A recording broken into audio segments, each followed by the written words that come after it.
चलिए नमस्कार साथियों, मैं गौरव शर्मा आप सभी का स्वागत करता हूं अग्रिम एकेडमी के इस ऑनलाइन पोर्टल पर। और लास्ट क्लास तक हम लोग इंडस वैली सिविलाइजेशन कंप्लीट कर लिए थे और आज वहां से आगे बढ़ेंगे अगले चैप्टर पर। चैप्टर का नाम होगा वैदिक सभ्यता। तो ध्यान देंगे मेरे भाई, वैदिक सभ्यता 1500 बीसी से लेकर के 600 बीसी तक हम पढ़ने वाले हैं। वैदिक सभ्यता को समझते हैं।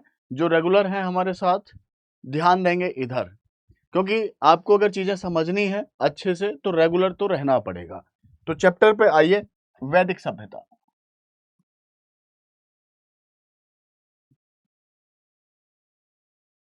ध्यान देंगे मेरे भाई, ध्यान देंगे।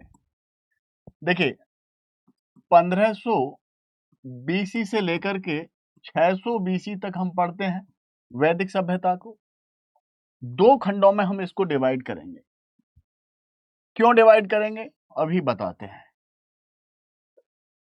देखिए एक को हम कहेंगे ऋग्वैदिक एज। क्या कहेंगे? ऋग्वैदिक एज, ऋग्वैदिक काल, ऋग्वैदिक काल। और दूसरा रहेगा लेटर वैदिक एज,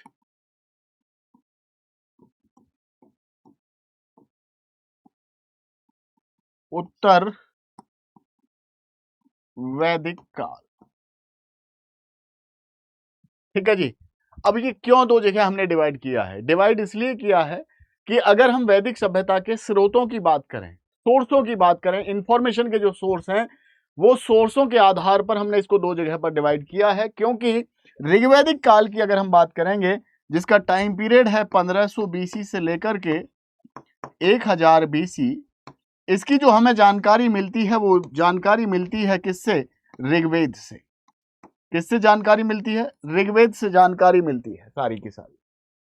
और वहीं इधर जब आप उत्तर वैदिक काल में आओगे तो उत्तर वैदिक काल का टाइम पीरियड है 1000 बीसी से 600 बीसी, और इसकी जो जानकारी मिलती है वो अन्य वेदों से मिलती है, जिसमें कि आपका सामवेद है, यजुर्वेद, अथर्ववेद, या फिर आपके पुराण हैं, अरण्यक हैं, उपनिषद हैं। इन सब से जो जानकारी मिलेगी वो सारी जानकारी मिलेगी आपको कहां? किससे? वो सारी की सारी जानकारी आपको मिलेगी, ये देखो, ये सारी की सारी जानकारी मिलेगी आपको उत्तर वैदिक काल में। तो ध्यान रखेंगे, ऋग्वैदिक काल की जानकारी ऋग्वेद से हमें मिलती है, और वहीं उत्तर वैदिक काल की जानकारी हमें अन्य वेदों से मिलती है, जिनमें कि सामवेद, यजुर्वेद, अथर्ववेद और ब्राह्मण ग्रंथ हैं, आरण्यक, उपनिषद और पुराण है। इन सब से किसी को कोई दिक्कत नहीं। तो अब हम सबसे पहले खंड को हम शुरू करते हैं अपने ऋग्वैदिक काल को, ऋग्वैदिक एज को। ठीक है जी, किसी को कोई यहां तक दिक्कत नहीं होनी चाहिए। तो समझिए कहानी को समझेंगे। ऋग्वैदिक एज, ऋग्वैदिक काल,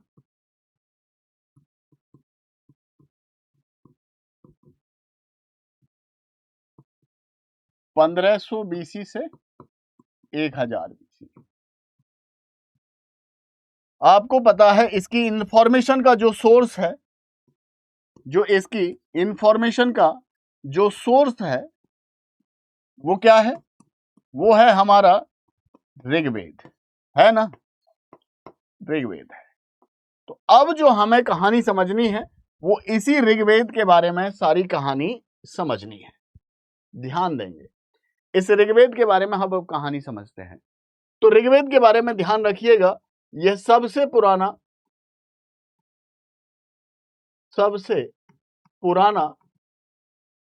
धार्मिक ग्रंथ है। ठीक है, विश्व का सबसे पुराना धार्मिक ग्रंथ है। अब जब आप ऋग्वेद की बात करोगे तो कब लिखा गया था? 1500 बीसी में लिखा गया है। इस ऋग्वेद को जब आप ओपन करोगे तो आपको पता है, जब कोई भी आप किताब ओपन करते हैं तो सबसे पहले आपको इंडेक्स मिलता है, उसमें चैप्टर लिखे हुए होते हैं। तो यहां जब हम ऋग्वेद की बात करते हैं तो ऋग्वेद के अंदर 10 मंडल हैं। क्या है? 10 मंडल। मंडल को आप ऐसे समझिए जैसे कि चैप्टर हैं। कितने चैप्टर हैं? 10 चैप्टर हैं, 10 मंडल हैं, और इन 10 मंडलों में 1028 हाइम्स हैं,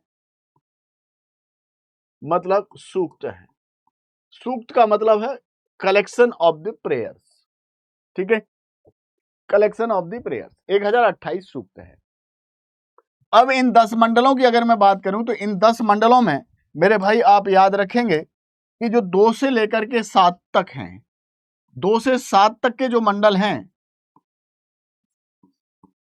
इनको हम कहते हैं सबसे पुराने मंडल, सबसे पुराने मंडल, ठीक है। बाकी के जो रहे 1, 8, 9 और 10, तो ये बाद में जोड़े गए हैं, मतलब नए मंडल हैं, न्यू मंडल है, कोई दिक्कत नहीं। अब ये जो 10 मंडल हैं, ध्यान देंगे मेरे भाई, बड़ी काम की इंफॉर्मेशन है, पेपर के लिए महत्वपूर्ण है, ठीक है। इसमें इधर आ जाओ। इसमें जो थर्ड मंडल है, सबसे पहले जो थर्ड मंडल है, ध्यान रखेंगे किससे संबंधित है। तो भाई जो थर्ड मंडल है, ये है आपका डेडिकेटेड टू गायत्री मंत्र, गायत्री मंत्र। अब मुझे एक बात बताइए, गायत्री मंत्र किस देवी देवता के लिए है? गायत्री मंत्र किस देवी देवता के लिए है? तो भाई ध्यान रखना, गायत्री मंत्र जो है ये डेडिकेटेड है किसके लिए? किसके लिए डेडिकेटेड है? तो गायत्री मंत्र सावित्री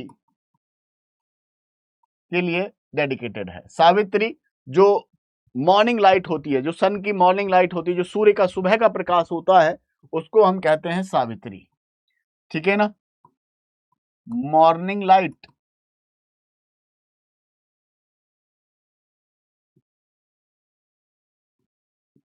लाइट ऑफ सन, तो सूर्य के सुबह के प्रकाश के लिए समर्पित है गायत्री मंत्र। ये तो बात रही थर्ड मंडल की।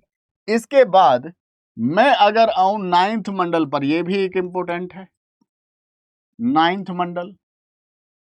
तो नाइन्थ मंडल आप याद रखेंगे, ये सोम देवता से संबंधित है या सोम देवता को समर्पित है, सोम देवता का उल्लेख है, ठीक है, सोम देवता को समर्पित है। वहीं टेंथ मंडल, टेंथ मंडल की जब हम बात करेंगे तो यहां पर आपको वर्ण व्यवस्था की जानकारी मिलेगी। किसकी? वर्ण व्यवस्था, वर्ण व्यवस्था। और ये बताता है कि इस समय का जो समाज था वो 4 वर्णों में विभाजित था, ब्राह्मण, क्षत्रिय, वैश्य और शूद्र। आगे मैं बात करूंगा जब ऋग्वैदिक काल की सोसाइटी को हम पढ़ेंगे, तो वहां पर ये पूरा डिटेल में पढ़ने को मिलेगा। तो यहां तक किसी को कोई प्रॉब्लम नहीं होगी। ये कुछ बेसिक जानकारी थी ऋग्वेद की। इसके साथ साथ ऋग्वेद के बारे में आप ध्यान रखिए, ऋग्वेद के बारे में आप ध्यान रखेंगे मेरे भाई,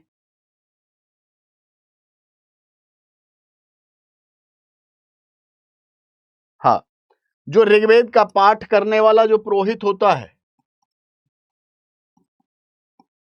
ऋग्वेद का पाठ करने वाला पुरोहित, जो ऋग्वेद का पाठ करने वाला पुरोहित होता है, उसको होत्र कहा जाता है। क्या कहा जाता है? होत्र कहते हैं, ठीक है। इसके साथ साथ ऋग्वेद के कुछ ब्राह्मण ग्रंथ हैं, ऋग्वेद के कुछ ब्राह्मण ग्रंथ हैं। कौन कौन से ब्राह्मण ग्रंथ हैं? ब्राह्मण ग्रंथों को आप ऐसे समझ सकते हैं, हेल्पिंग बुक्स हैं, ठीक है। तो इसके जो ब्राह्मण ग्रंथ हैं, ऋग्वेद के ब्राह्मण ग्रंथ, तो इसके ब्राह्मण ग्रंथों का नाम है ऐतरेय ब्राह्मण, ऐतरेय ब्राह्मण, और दूसरे का नाम है कौशितिकी ब्राह्मण, ठीक है मेरे भाई। तो ये 2 ब्राह्मण ग्रंथ हैं, हेल्पिंग बुक्स हैं ऋग्वेद की। क्लियर है? इसके साथ साथ एक ऋग्वेद का एसोसिएट वेद है जिसको हम कहते हैं उपवेद। तो ऋग्वेद का जो उपवेद है, उपवेद को हम आयुर्वेद के नाम से जानते हैं। जो इसका उपवेद है, उपवेद को आयुर्वेद के नाम से जानते हैं। ठीक है, तो ये कुछ जानकारी थी ऋग्वेद के बारे में जो जरूरी है, इंपॉर्टेंट है, पेपर के लिए महत्वपूर्ण है। अब यहां से आगे हम बढ़ते हैं कुछ और इंफॉर्मेशन की तरफ। ये ऋग्वेद के जो मैंने मंडल बताए हैं, कौन सा किसने लिखा है, एक बार ये टेबल देख लो। तो ऋग्वेद का जो सेकंड मंडल है वो ग्रत्समद भार्गव के द्वारा लिखा गया है। थर्ड मंडल जो सूर्य के लिए समर्पित है, जिसमें गायत्री मंत्र का उल्लेख है, उसको जो लिखा है वो विश्वामित्र के द्वारा लिखा गया था। वहीं फोर्थ मंडल वामदेव ने, फिफ्थ मंडल अत्रि मुनि, फिफ्थ मंडल में कृषि के बारे में जानकारी है। सिक्स मंडल आपका भारद्वाज ऋषि भारद्वाज के द्वारा लिखा गया। सेवंथ मंडल ऋषि वशिष्ठ के द्वारा लिखा गया। इसको ध्यान रखना, सेवंथ मंडल, इसमें 10 राजन युद्ध की जानकारी है, ये मैं आगे बताऊंगा। एट्थ मंडल कण्व ऋषि ने और 9th मंडल पवमान अंगिरा के द्वारा लिखा गया है। तो ये कुछ जानकारी आप जो है ध्यान रखेंगे। ठीक है, अब एक टेबल और हमें देखनी है इसके बाद कि जो ऋग्वेद है, ऋग्वेद में कुछ नदियों का नाम मेंशन है और ऋग्वेद में उन नदियों को किसी अन्य नाम से हम जानते हैं। आज उन नदियों को किसी दूसरे नाम से जानते हैं। तो एक टेबल के माध्यम से हम देख लेते हैं कि कौन सी नदी को क्या कहा जाता था ऋग्वेद में। ध्यान दीजिएगा मेरे भाई, इंपॉर्टेंट है, थोड़ा सा ध्यान दो। जो झेलम नदी है, जो झेलम नदी है, झेलम को इस समय पर ऋग्वेद में देखिए, एक तरफ तो ऋग्वैदिक नाम लिखा हुआ है और एक तरफ है आज का नाम। तो जो झेलम है, झेलम नदी को वितस्ता कहा गया है, इंडस को सिंधु कहा गया है, इंडस को सिंधु कहा गया है, व्यास को विपाशा कहा गया था ऋग्वेद में, व्यास को विपाशा कहा गया था ऋग्वेद में। रावी नदी को परुष्णी नदी कहा गया है ऋग्वेद में, इंपोर्टेंट है रावी। जो आपका चिनाब है, चिनाब नदी को अस्किनी कहा गया है, इंपोर्टेंट है पेपर के लिए। सतलुज या सतलज को सुतुद्री कहा गया है।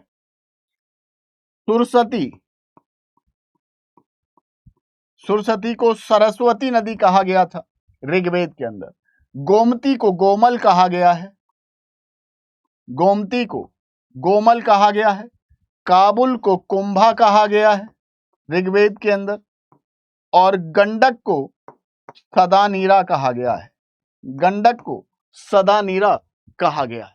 तो ये आपको याद रखना पड़ेगा, इंपॉर्टेंट है, पेपर में पूछ लिए जाते हैं। ठीक है ना।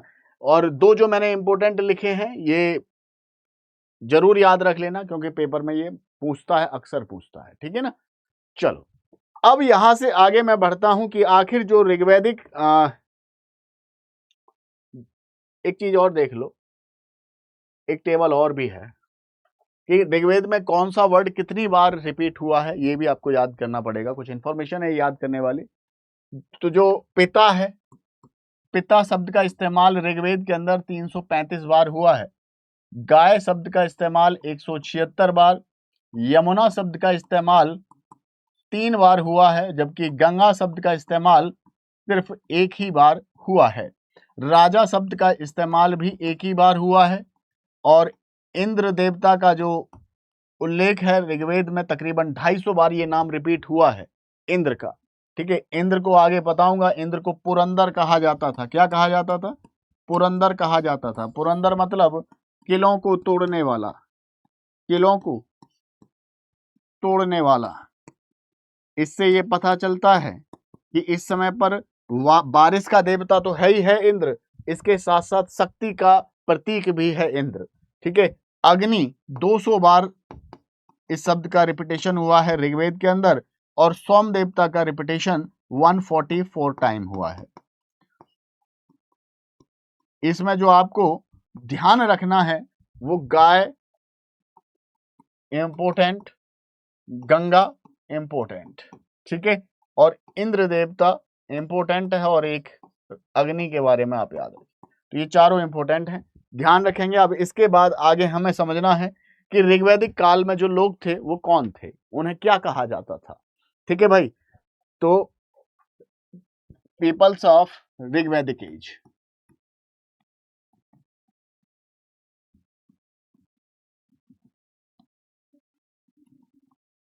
ऋग्वैदिक काल के लोग कौन थे, ध्यान देना मेरे भाई। तो ध्यान दीजिएगा, जो ऋग्वैदिक काल के लोग हैं उनको हम आर्य कहते हैं। क्या कहते हैं? आर्य, आर्य कहा जाता है, आर्यंस। ठीक है, ऋग्वैदिक काल के लोगों को क्या कहते हैं? आर्य कहते हैं, आर्यन कहते हैं। अब जो आर्य है इसका मतलब क्या है? तो आर्य शब्द का मतलब होता है श्रेष्ठ, कुलीन या अभिजात्य, जिसको लिखते हैं आप एलीट। श्रेष्ठ मतलब ब्लेस्ड वन।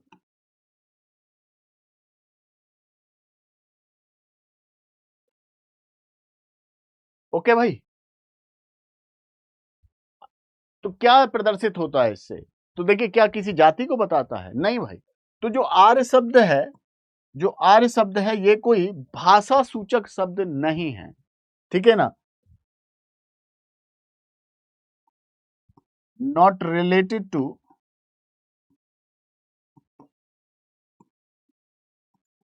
कास्ट, किसी भी जाति से संबंधित नहीं है, जाति सूचक शब्द नहीं है ये।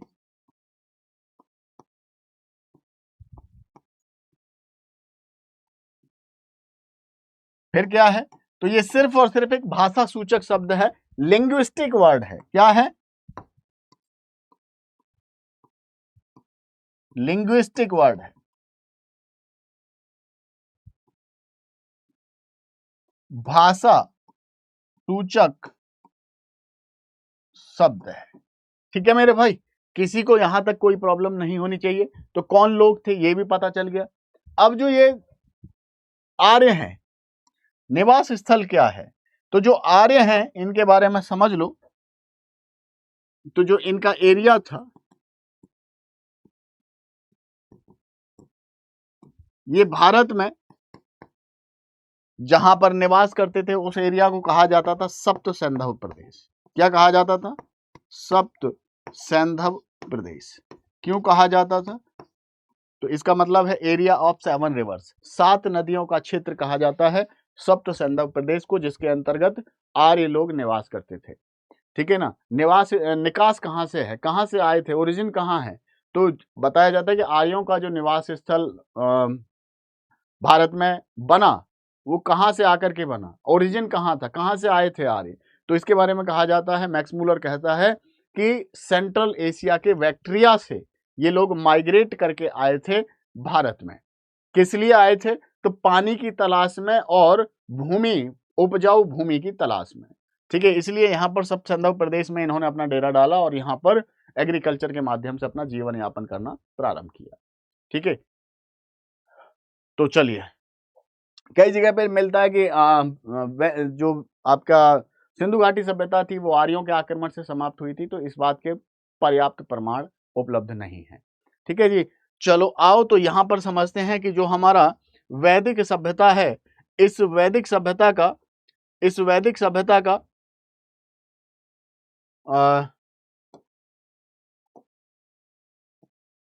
सामाजिक तंत्र क्या कहता है। मतलब इस समय का जो राजनीतिक व्यवस्था है, उस समय की राजनीतिक व्यवस्था आपको क्या कहती है या क्या बताती है, तो इसको और समझेंगे। क्या बताती है? Political structure, political structure. ठीक है, पॉलिटिकल स्ट्रक्चर। कहानी को समझिए, देखिए, हेड ऑफ ट्राइब, जो कबीले का मुखिया होता था, कबीले का मुखिया, इसको कहा जाता था राजन। क्या कहा जाता था? राजन कहते थे, राजन कहते थे। ठीक है। और जो राजन है, जो राजन है, इसका चुनाव होता था। ठीक है ना, चुनाव होता था, क्योंकि इसको हेल्प करने के लिए दो यहां पर सभाएं होती, असेंबली होती थी। एक का नाम था सभा और एक का नाम था समिति। एक का नाम था समिति। ध्यान देना थोड़ा ध्यान से। तो राजन की मदद करने के लिए दो असेंबली है, एक का नाम है सभा, एक का नाम है समिति। जो सभा शब्द है, ऋग्वेद में 8 बार इसका प्रयोग हुआ है, 8 बार प्रयोग हुआ है। और जो समिति है, इसका 9 बार उपयोग हुआ है ऋग्वेद के अंदर। ठीक है जी। जो सभा है, इसमें महिला और पुरुष, महिला एवं पुरुष दोनों भाग ले सकते थे।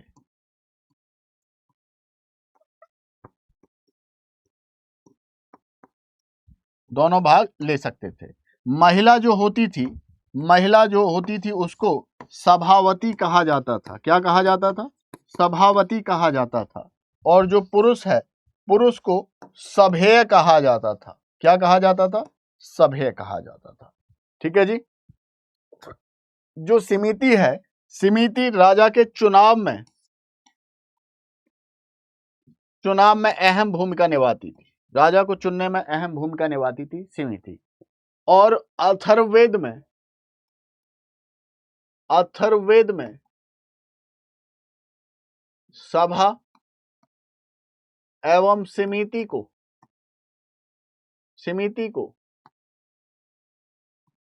प्रजापति की 2 पुत्रियां कहा गया है। 2 पुत्रियां कहा गया। जिस प्रकार से पुत्री का सम्मान सीधा पिता के साथ जुड़ता है, या पुत्री का सम्मान जाए या पिता का सम्मान, पुत्री का सम्मान जाए तो सीधा सीधा पिता का सम्मान चला जाता है। ऐसा समाज में व्यवस्था है, ऐसा समाज में मान्यताएं हैं। इसी प्रकार से कहा गया है कि सभा और समिति के बिना राजन का अपना कोई वजूद नहीं होता था। ठीक है। तो इधर थोड़ा सा देख लो, प्रॉपर पॉइंट्स मेंशन है आपके लिए, इधर थोड़ा सा ध्यान देंगे। देखो मेरे भाई, समाज की राजनीतिक संरचना राजतंत्रात्मक स्वरूप की है। राजतंत्रात्मक शासन, मोनार्कियल शासन है, क्योंकि हेड ऑफ द ट्राइब कौन है? राजन है। ठीक है ना। इसी को गौपति भी कहा जाता था, आगे बताऊंगा इसको। ठीक है ना। कभी इसका जो हेड होता था उसको अभी राजन कहा जाता था, मैंने अभी बताया है। सभा और समिति, राजा का चयन कबीले के लोगों के द्वारा किया जाता था। संभवतः समिति नामक सभा द्वारा, अभी मैंने बताया समिति राजा को चुनने में अहम भूमिका निभाती थी, तो समिति के द्वारा उसका चुनाव किया जाता था। किसके द्वारा? समिति के द्वारा। ठीक है। इसका मतलब यह हुआ, देखिए मोनार्कियल शासन तो है, मोनार्कियल शासन तो है, राजतंत्रात्मक शासन तो है, लेकिन राजा का चुनाव हो रहा है। तो क्या ये तत्व लोकतांत्रिक व्यवस्था के नहीं है? तो सीधा सीधा ये कहा जाता है कि वैदिक जो सभ्यता है उसका जो राजनीतिक संरचना है वो राजतंत्रात्मक थी, लेकिन उसके अंतर्गत गणतांत्रिक तत्व भी विद्वान थे। गणतांत्रिक तत्व भी विद्यमान थे, क्योंकि चुनाव होता था समिति के द्वारा। ठीक है ना। और सभा और समिति के माध्यम से राजा शासन किया करता था। और देखो कुछ महत्वपूर्ण पॉइंट्स हैं, मैंने अभी आपको वैसे बताया है। सभा ऋग्वेद में 8 बार प्रयोग हुआ है, और ऋग्वेद में सभे शब्द पुरुषों के लिए और सभावती शब्द स्त्रियों के लिए इस्तेमाल किया गया है, ठीक है ना। सिमिति शब्द का इस्तेमाल 9 बार हुआ है और सभा और सिमिति को प्रजापति की 2 पुत्रियां कहा गया है, ठीक है मेरे भाई, ध्यान रखिएगा। और जो असेंबली है उसमें एक असेंबली का नाम है विदर्थ, एक असेंबली का नाम है विदर्थ, जिसका प्रयोग ऋग्वेद में 122 बार हुआ है, ऋग्वेद में 122 बार प्रयोग हुआ है। और इसके बारे में कहा जाता है कि ये सबसे पुरानी संस्था थी, ठीक है ना, ऋग्वेद की सबसे प्राचीन संस्था है। ऋग्वेद में 122 बार इसका उपयोग हुआ है, ठीक है ना।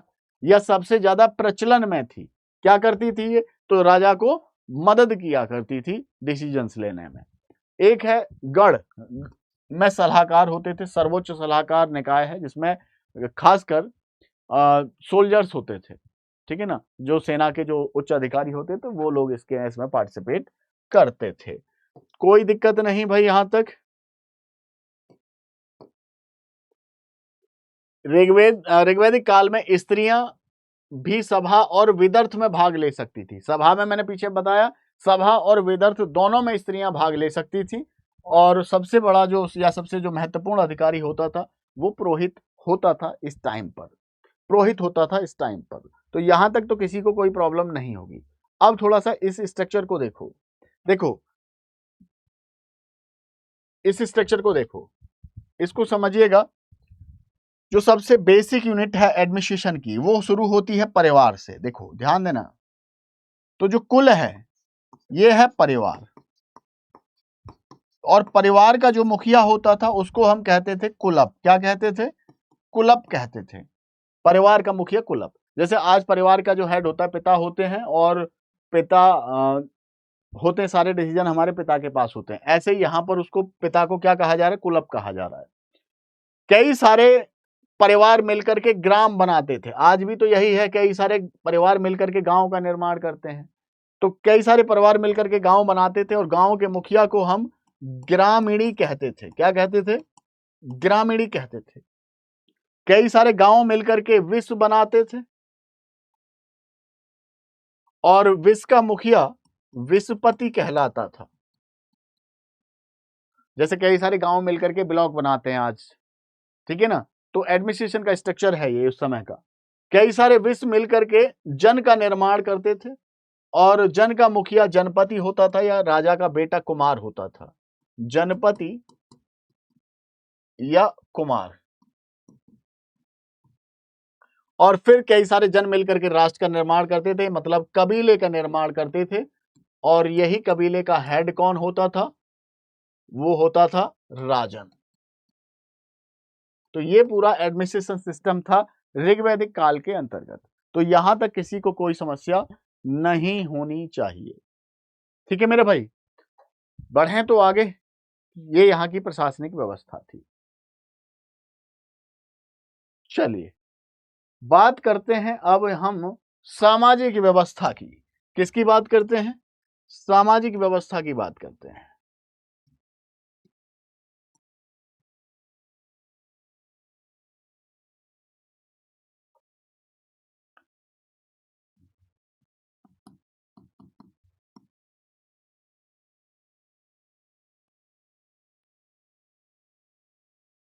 सामाजिक व्यवस्था, सामाजिक व्यवस्था की बात करूं तो इस समय का जो समाज है वो पितृसत्तात्मक समाज है। पितृसत्तात्मक समाज है, मतलब हेड ऑफ द फैमिली कौन होता था?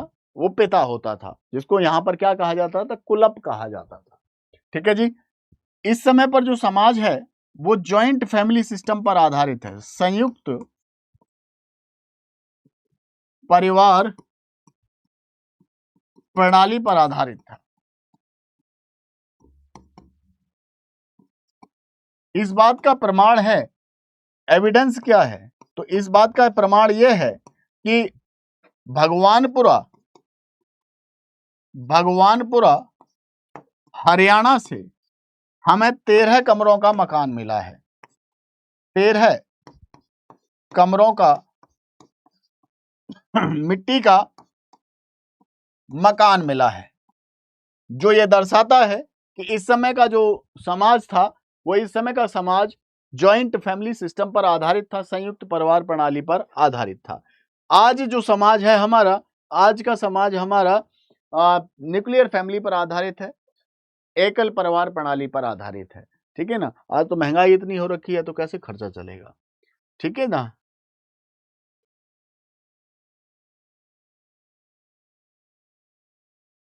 देखो मेरे भाई, इसके बाद जो समाज है ये वर्ण व्यवस्था पर आधारित था। वर्ण व्यवस्था पर आधारित था। इस बात का प्रमाण हमें ऋग्वेद के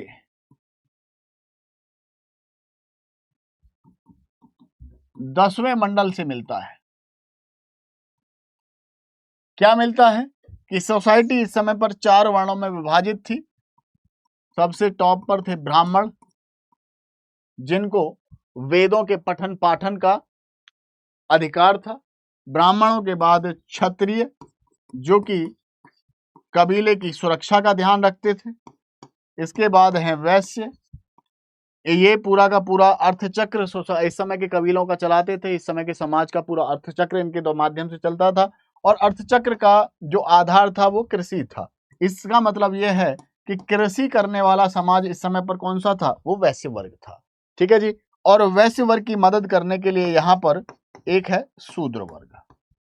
तो ये 4 वर्ण थे जिनमें समाज विभाजित था, जिसका रिकॉर्ड हमें ऋग्वेद के 10वें मंडल से मिलता है। किसी भी व्यक्ति की आस्था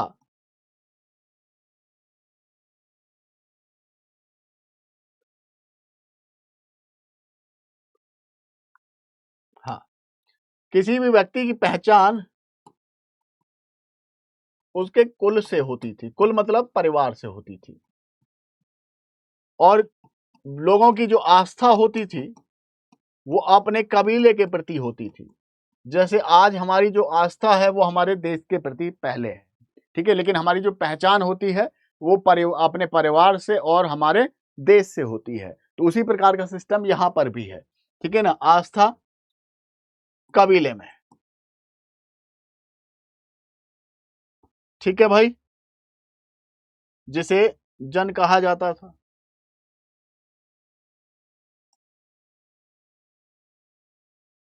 हाँ।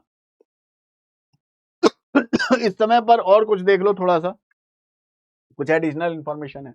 जो इस समय का समाज है वो पुत्री प्राप्ति की इच्छा नहीं करता है। पुत्री प्राप्ति की इच्छा नहीं करता है। संतान प्राप्ति की इच्छा तो रखता है लेकिन पुत्री प्राप्ति नहीं। आज चीजें बदल रही हैं, लेकिन इतने के बावजूद भी आज भी अगर आप देखोगे गांव देहात में तो ये इसके थोड़े बहुत जो असर है वो आज भी देखने को मिल जाएगा। जब घर में पुत्री जन्म लेती है तो बहुत जो संकीर्ण मानसिकता के लोग हैं उनका मुंह उतर जाता है। लेकिन वो अलग बात है कि आज समाज बहुत फॉरवर्ड हो रहा है और पुत्रियों को भी उतने ही प्रकार का सम्मान दे रहा है जितना कि बेटों को दिया जाता है। यहाँ पर लोग यहाँ पर जो लोग पूजा करते थे तो पूजा चूंकि मेटलिस्टिक प्लेजर के लिए की जाती है, भौतिक संपदा की प्राप्ति के लिए लोग पूजा करते हैं। तो पूजा में ये लोग भगवान से क्या मांगते हैं, तो संतान की प्राप्ति और धन की प्राप्ति। और धन यहाँ पर पशु थे, पशुओं में भी गाय थी।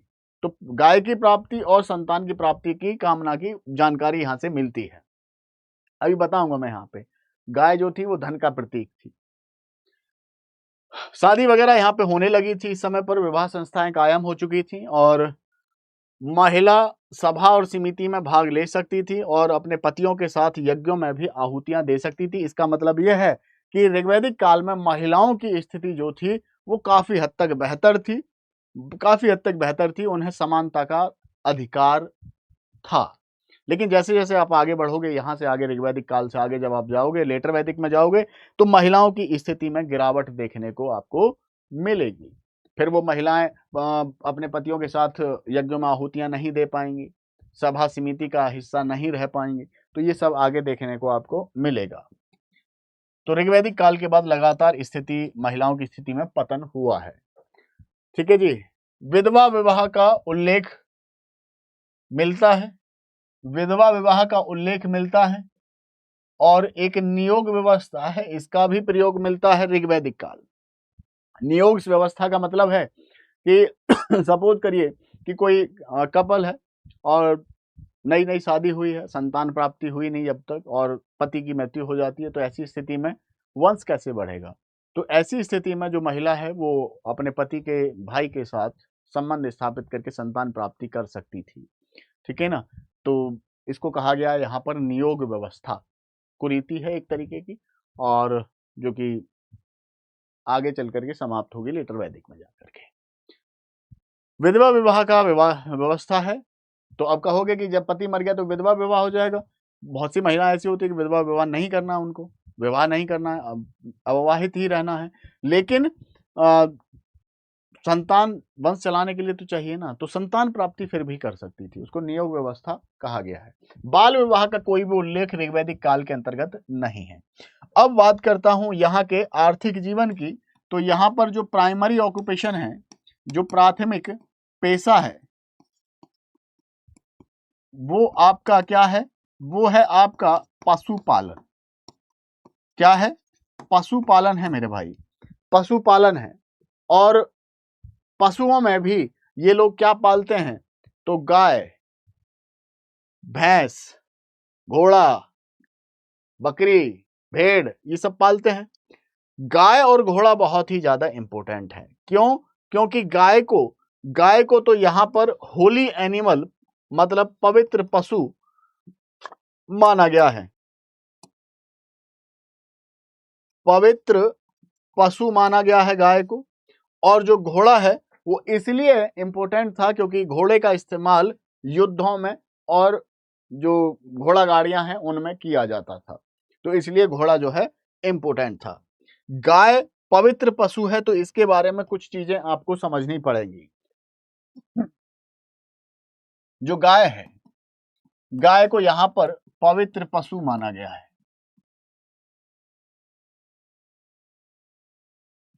इसके साथ साथ इसको सिंबल ऑफ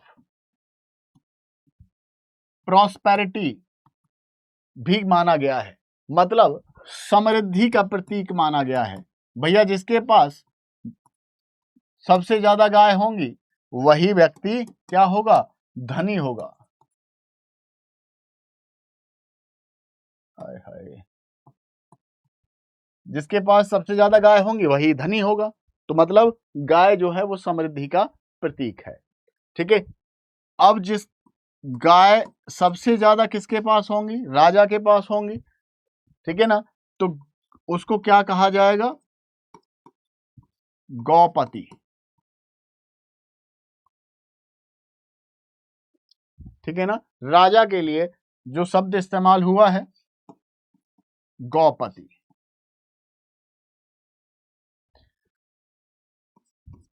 गाय के लिए जो शब्द इस्तेमाल हुआ है वो अघन्या शब्द इस्तेमाल हुआ है। अघन्या गाय के लिए। अघन्या का मतलब होता है not to be killed, not to be killed, मतलब गाय का वध नहीं किया जा सकता भाई, क्योंकि धन का प्रतीक है तो गाय का वध नहीं हो सकता। इससे संबंधित कुछ और भी टर्म है जो आपको याद रखनी है। पुत्री के लिए एक टर्म इस्तेमाल यहां पर की जाती थी, दुहिता, गाय का दूध दोहने वाली। अतिथि के लिए शब्द इस्तेमाल होता था, अतिथि के लिए शब्द इस्तेमाल होता था गौहंता। ठीक है ना, गौहंता। इसके साथ साथ जब गाय धन है, गाय धन है तो गाय का फिर चोरी भी होगा, धन है तो इसीलिए गाय जो चोर होते थे, गाय चोर, इनको पणी कहा जाता था। क्या कहा जाता था? पणी कहा जाता था मेरे भाई। तो ये कुछ टर्म हैं जो आपको ध्यान रखनी होंगी, जो आपको ध्यान रखनी होगी।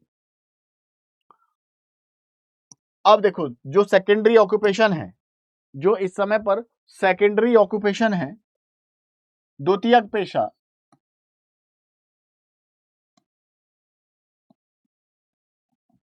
वो क्या था? वो एग्रीकल्चर था, एग्रीकल्चर था। और यहां पर जो सबसे ज्यादा खेती होती थी वो जौ की खेती होती थी। किसकी? जौ की खेती होती थी, जौ की खेती। और जौ को ऋग्वेद में क्या कहा गया है? तो जौ को ऋग्वेद में यव कहा गया है। क्या कहा गया है? यव कहा गया है। व्यापार की बात करें तो व्यापार बार्टर सिस्टम से किया जाता था, वस्तु विनिमय प्रणाली से किया जाता था। मतलब एक वस्तु के बदले दूसरी वस्तु ले लेना। आपके पास जो वस्तु ज्यादा है वो आपने दे दी और जिसकी जरूरत है वो ले ली। लोहे का उपयोग यहाँ होता नहीं था। जो भी मेटल यहाँ पे इस्तेमाल होता था वो कांसा और तांबा ही इस्तेमाल किया जाता था। ठीक है। और अयस्क शब्द इस्तेमाल होता था तांबे और कांसे के लिए, और लोहे का कोई भी उपयोग ऋग्वैदिक काल में नहीं होता था। बात समझ में आया?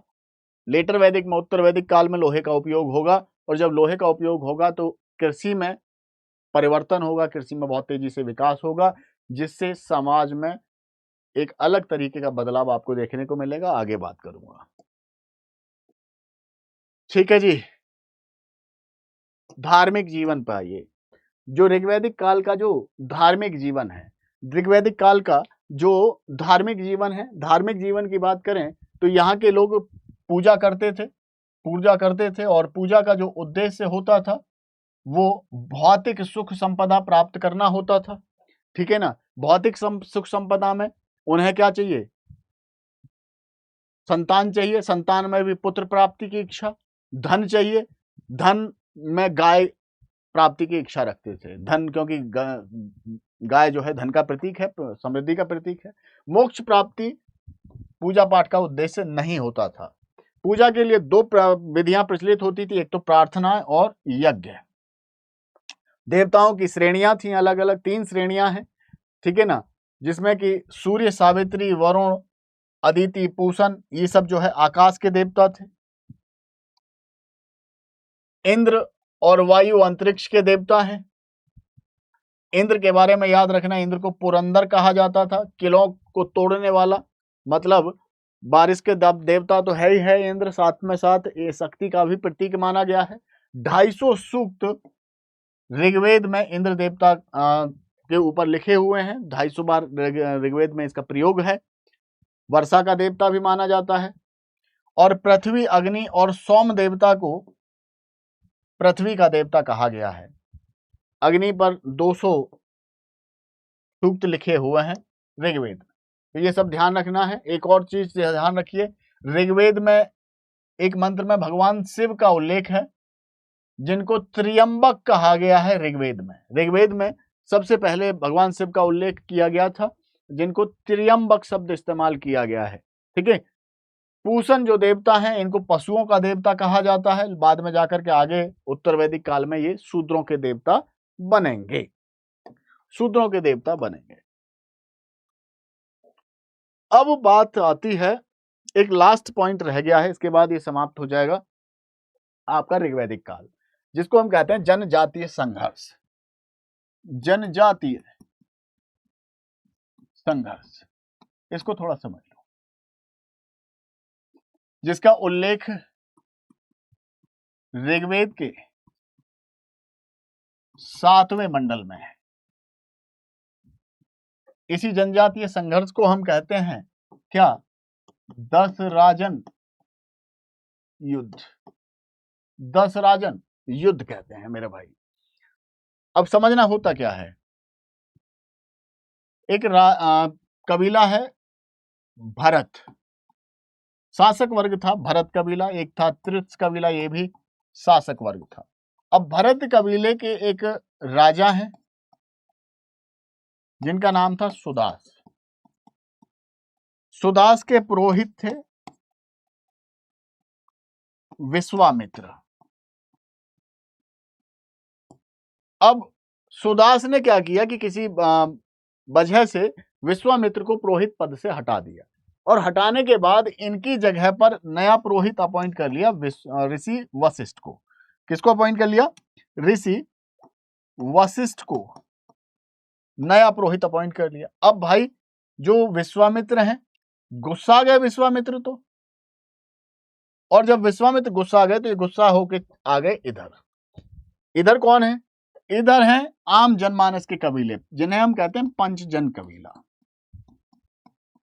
पंचजन कबीला कौन कौन से कबीले हैं ये?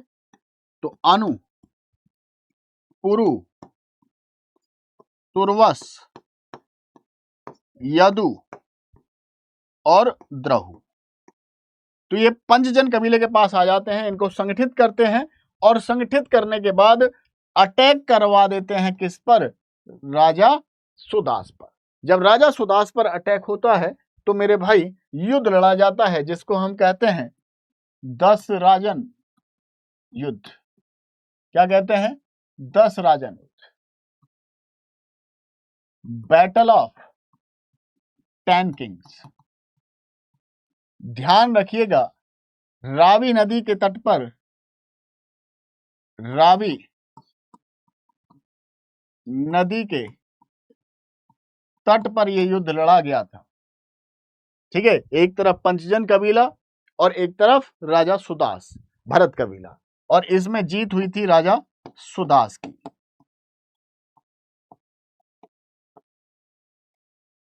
ठीक है, तो ये कुछ इंफॉर्मेशन थी ऋग्वैदिक काल से संबंधित। अब यहां से आगे जो हमारा रहेगा वो रहेगा उत्तर वैदिक काल। ठीक है जी, तो यहां तक मुझे उम्मीद है किसी को कोई प्रॉब्लम नहीं आई होगी और इजीली आपको ये चैप्टर समझ में आया होगा। और अगर समझ में आया है, पढ़ने में मजा आया है, तो अपने साथियों तक क्लास को शेयर जरूर करिएगा, चैनल को सब्सक्राइब जरूर कर लीजिएगा। Thank you so much. जय हिंद, जय भारत।